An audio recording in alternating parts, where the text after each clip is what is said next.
چې کم سړی د ساري منځو کې د ساري صلى الفجر في جماعة ثم قعد يذكر الله او به دې ناسي الله یادې دا مسنون اسکار وي دا تسبیحات وي دا استغفار وي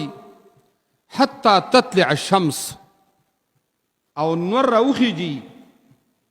او ثم صلى ركعتين به دې 2 رکعات منځو کې نو كانت كأجر حجة وعمرة تامة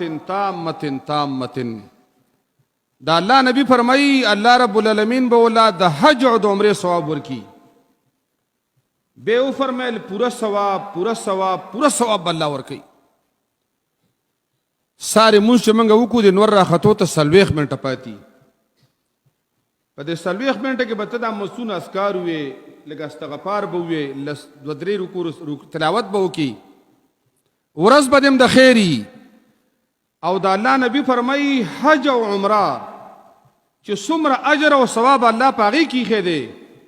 دغه عمره اجر الله رب العالمین دغه 2 رکعات ولا لور کوي اوس جمی موسم هم دی